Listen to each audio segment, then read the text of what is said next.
Yeah. Welcome back to another episode of the Sick As Podcast. And as always, my fans are here to make sure that we are in for a good episode. And this is just going to be a very, very quick one. And I know that I've said that pretty much every week and then I end up talking forever, but this is for reals. This is going to be a quick one. I don't have too much time and I'm just kind of getting some things ready. If you are listening to this and you are watching it, you can see that I have these beautiful, long, luscious locks. But if all goes well this weekend, they will be going.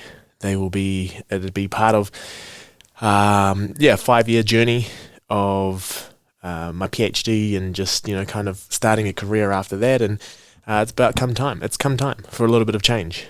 And this episode's going to be about. It's a little bit of the things that I'm grateful for in terms of the year that's been, as well as just like embracing change and getting ready for change. So we have a little poem here just to get us in the mood.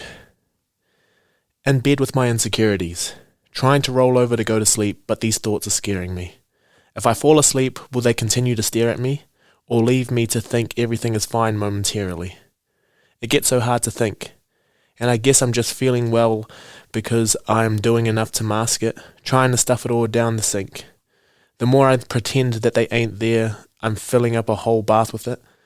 I tell myself I'm better than the old me, which is true, and I acknowledge that I'm growing, but the part that needs work is the part of me that I'm not showing, because I know that part of me is the one that controls me, the one that tells me I should be better, the one that reminds me I ain't and won't be shit ever, the one that builds up a plan, devises it so clever that I can never get out of the rain and experience clear weather. And that's the shit that I deal with day to day. I would love to just smile and wave and make it magically go away. There's a lot of roads, but I guess that's not the one for me, because my insecurity is here to stay. Now I'm trying to enjoy the company. And that is obviously about insecurities. And that's obviously a follow-on from what we were doing last week in terms of guilt, of not doing enough and being insecure, that you're feeling like you're not enough as well. And that's going to be a common theme, I guess, with this episode and with this podcast as well, is that we're always feeling like we're not enough. And how is it that we become happier? And how is it that we do give ourselves a little bit of a pat on the back? So this is the episode. And like I said, it's going to be a very, very quick one. I'm also really, really quiet because I'm aware that I'm in a working space and there are quite a few people around me. So the energy might be a little bit lower, but at the same time, it's a new me. While you are listening to this, I may have shorter hair. I may be off, just living a completely different life. And that's the direction we want to take this. But here we go. Another episode.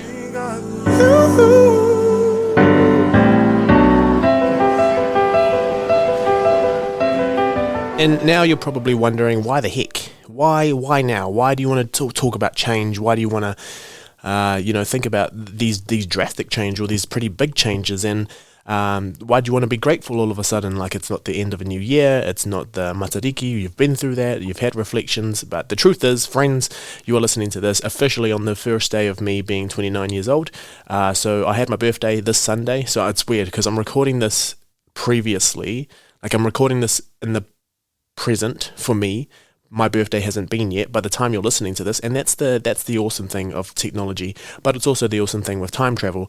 But yes, this is released the day after my birthday, so I'll be turning 29, the last year of my 20s, and in that time, in this year, so last year I did an episode where I turned 28 and I did 28 things that I was grateful for, and we were in lockdown at the time, and we've come out the other side, and I think instead of focusing too much on the reflections of the entire year that's been, I think now getting ready to embrace change, and part of that is me getting rid of my hair. I did shave it all off the day before I officially started my PhD, and the dream was that I was going to shave it off when I cut it off when I completed my degree. It's kind of like it's a journey with me. It grows with me. It collects all the energy that I go through, and recently it's starting to feel heavy, and my hair has finally felt heavy, and it's always been so relaxing, and it's always been so pretty easy to deal with, but this time I actually kind of noticed, the last couple of months it's actually been heavy, it's been dragging me around and feeling like it's adding a little bit of extra stress. So like it's a symbolic thing in terms of starting a new journey, and I think a lot of my old ways, or a lot of the old me that wasn't ready to embrace that change, was probably, holding on my hair and just kind of sticking there. And I know for some people you're just going to think that's a little bit weird. Why does that have anything to do with anything? But we do have these superstitions, and they're not necessarily superstitions, but they're also just beliefs that you do carry a lot of it through your hair, or through the stuff that's with you. So yeah, it's a big thing. It's a huge thing, and I've done it before. I did it through high school, where I've spent majority of my life with my long hair. I'd say that I've spent maybe like 10 years or so, or like a third of my life maybe with short hair, but majority of it has been with long hair. And it's just because every time I start to grow it, it is a new journey, and then I'll shave it off and then reset that. And it's I think it's become time. Like I have been talking about it for a while. And this time it actually feels right. Like I'm ready. And I think it's the nicest feeling that I've had in a while, because it's the only thing that I'm kind of sure of. And it should be one thing that I'm pretty sure of, because, it's change. And it's a huge change. And it's funny because the people who oppose it are other people. Like I haven't had anyone say, yeah, that would be awesome. I've just had a bunch of people say, oh, well, you've got the nicest hair. Oh my gosh, I'm going to miss it so much. But they don't have to deal with it. They don't have to feel the heaviness that I have with it so far. But yeah, I guess I'll look back at some photos and just be like, why did I do that? But at the same time, I am ready for this. And I'm so excited for it. So yeah, in the last year, I think the things, I've been able to publish about 3 papers. I've started 3 different projects. I've crossed the stage for my PhD, so I graduated with that and officially became a doctor. I've kept the podcast going. I haven't missed 1 week, and I've been traveling a little bit in that time as well, but I've managed to, make sure that I actually got my episodes recorded, because I do care about this a lot, and I don't want to lose momentum with it at all, and I appreciate everyone who is listening. On top of that, I had a huge off season, and then I came back and I played a full season of rugby, and on top of that, I played every single minute of this entire season, where, last year it was a bit iffy, where I got injured quite a bit and didn't end up playing too much rugby last year. And it was really tough, because at the time I just wanted to feel like I belonged, but I wasn't able to get too much of a consistency in terms of continuity of game time. But this year, it was the complete opposite, where instead of not knowing whether I was going to play or not, it was like, how long am I going to be playing each game? And I ended up playing every single minute of the entire season. So that was pretty cool to be able to get through that and explore my opportunities in terms of playing. But yeah, I guess coming into spring, and I can feel it. There has been a shift in energy. There has been a shift in mood, I guess. And I think the seasons start to dictate a little bit of what we can do. And we know that in the past, that was kind of how things were, The seasons, the environment in general kind of always should dictate what you're doing. And I think we are trying to play God a little bit, where we're trying to extend lives, and we're trying to harvest all year round, and come up with technology to be able to have just ultimate production and capitalize on capitalism, really. But the seasons, I think, do play a lot into how we react, and what is it that we can achieve and optimally achieve as well. So I'm starting to feel that spring energy come through. I'm also starting to get settled in with who I am, and what I do and what's expected of me.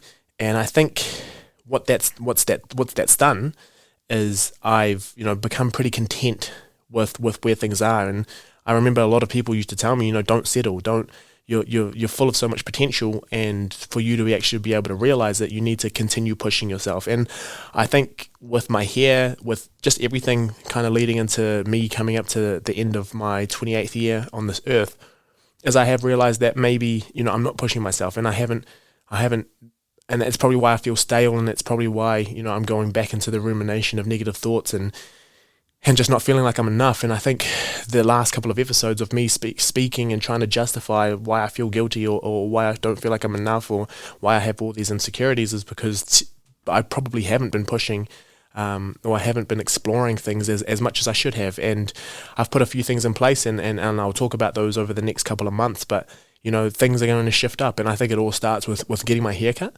and just starting to feel like a new me. And I think what that does is you becoming content kind of closes you off from exploring other roles, other passions, and possible other avenues. We kind of only know what we know.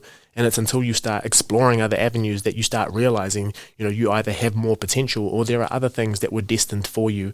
I feel like you kind of lose yourself a little bit in the transition. And your identity and the change, because you're going to have a change in identity when you start to deal with change. And I think that's why a lot of people do fear change, is that you're not sure like what you like yourself now. And of course we should love ourselves all the time, but I don't think we're very good at estimating just how much we change anyway, because a lot of changes are going to occur regardless of if you're aware of it or not. And I think, this comes to, if you look at studies when people are actually identifying how much they change, I think we're not very good at estimating just how much change is going to happen in a certain amount of time. So if we ask someone, how much do you think you would change in the next 5 years? It'd be minuscule. Like, you just be like, oh yeah, I think I'm kind of going to be doing the same thing for the next 5 years, or I'm going to be the same person, same mannerism, same personality. But if you actually look over the last 5 years that have occurred, how much did you actually change? And it's probably way larger than you ever expected. And I think us becoming more aware of those changes that are happening, and whether or not they're changes that we are pushing towards, or whether they're just changes that are happening to us, a lot of that does dictate where our energy is going, but also the types of energy that we need to put into different things. Because if some things haven't changed, but they haven't changed for a certain reason, those are things that we should probably start to explore. And if there are changes that need to be made in terms of your, in terms of your happiness, or in terms of you just actually expanding who you are as an individual, if you don't explore those, maybe there's an opportunity that hasn't gone explored, or goes begging, and those are the types of things that we start to think, what if? But I think a lot of that change is we're scared of the change, and we're scared of, what if, the uncertainty that comes with it. But it's interesting, if you talk to people, it's one of the only certainties. Change. You're born, you die, and in some cases there's going to be a lot of change, and change is inevitable. And we kind of resist change as much as we can, and we try to keep things as the same as possible. But at the same time, we're also people who kind of seek change without us knowing it. People go on massive OEs, or people take drugs and they hallucinate and they do all that sort of stuff as well. But there are things that we kind of will look for if we get the chance to, and we seek it out. So if you think about Michael Pollan, and I've spoken about him on this podcast before, but he's got a book called How to Change Your Mind, and he's actually just come out with a Netflix series. It's called How to Change Your Mind, and it's all about taking psychedelics and that experience of actually looking at a different part of yourself, and then that opens other people up to different perspectives of the world as well. Some people get it through traveling, where they go to different places and they start to see different parts of the world, and then that kind of exposes them to what else is out there in the world, and who else they can be through those types of things that actually happen. But I think there's this misconception that personalities can change throughout your life, and I think this is happening more and more, and I'm starting to see it, that a lot of my friends that I grew up with, or a lot of the people that I've been surrounded by, they don't say that I've changed, or we kind of just grow apart. And growing apart is because your priorities change, how you've assessed your life and what is important changes, and that's fundamentally part of a change that's happening in yourself. But a lot of us just aren't aware of them because they just happen. So yeah, being consciously aware of change is also going to be, it's going to be good for you, because that's also starting to see, you prioritize yourself, and you prioritize seeing what you prioritize in your life. So that you can optimally kind of put energy towards it and become the part of you that you want to be. And I think recently we've seen it a little bit more in terms of the change, and it's surprising that I haven't spoken about it too much, but it's just, we go through transformative experiences all the time. And these are just good and bad transformative experiences. Like, we move houses. I moved to uni. I've moved around into different houses. Some people get into relationships, some people make different friendships and all that sort of stuff. Like, all of those are transformative experiences, because they, at some level are going to change who you are and how you interact with your surrounding environment. And some of them are the most ruthless things that I've been through. But upon reflection, they are changes that have occurred, but they're also things that kind of change in terms of your perspectives, but also your reflections of what you prioritize at the different times. And some of the more ruthless ones, kind of show you that you can be resilient through different times as well. So even though change is occurring, and I think maybe in our heads we don't see that we go through change quite often, and that we actually weather the storm so much better than we ever expect that we can. So getting ready for change is always going to be good, because it opens you up to another perspective, but it also shows you that you can be resilient and you can actually get through a change. And, kind of what we didn't expect when we were going through the unprecedented time that we call coronavirus, right? So we're still going through it, obviously, but when we had to go through lockdowns, especially here in Aotearoa, a lot of it is just like, you have to deal with this. You have to go through, and it's unprecedented. We've never been through anything like this before, but there are elements of it, losing social connection. There are elements of it that we have been through before.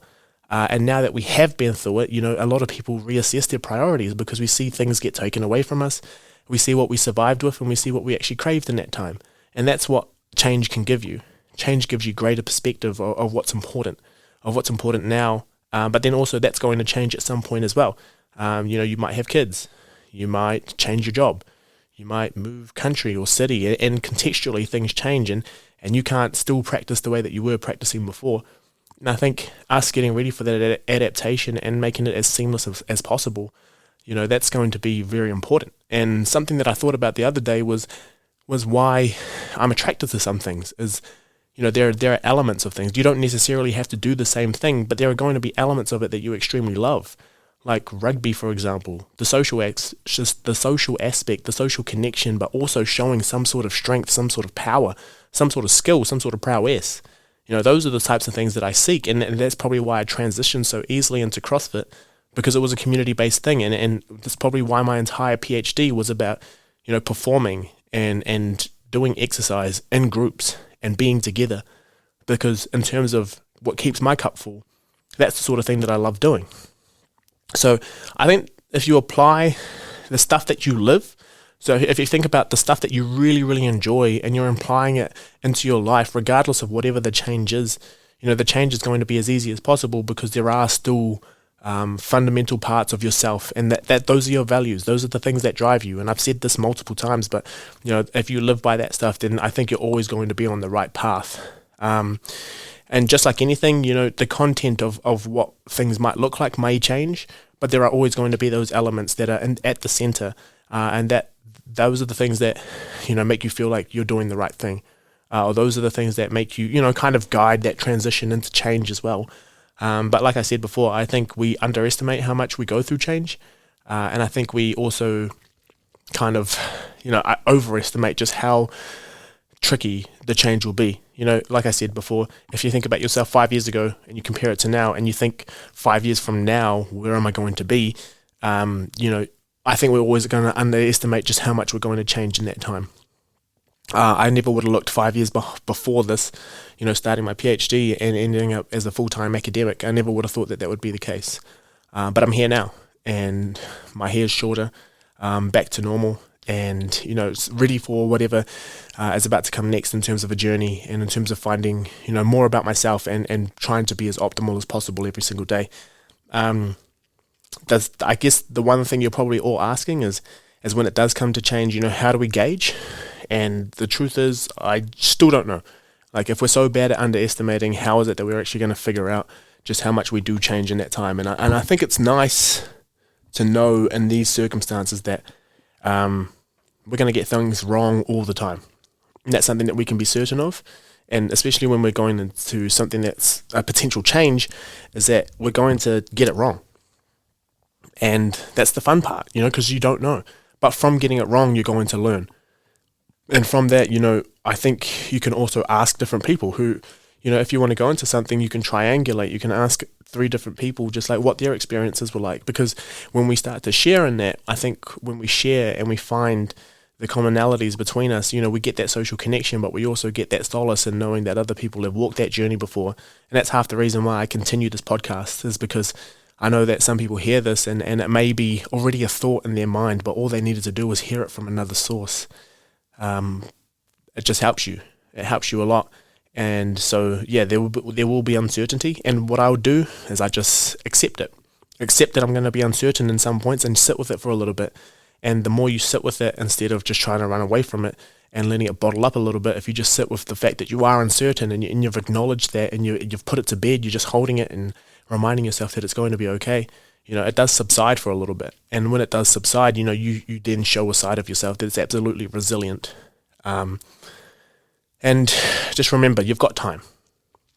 So I'm talking about immediate changes now. Like I'm gonna go cut my hair. I'm gonna, travel the world. I'm gonna change the world and all that sort of stuff. But we've got a very long time to be able to go through this, and we don't need to heal everything, but we might just be able to accommodate it even better.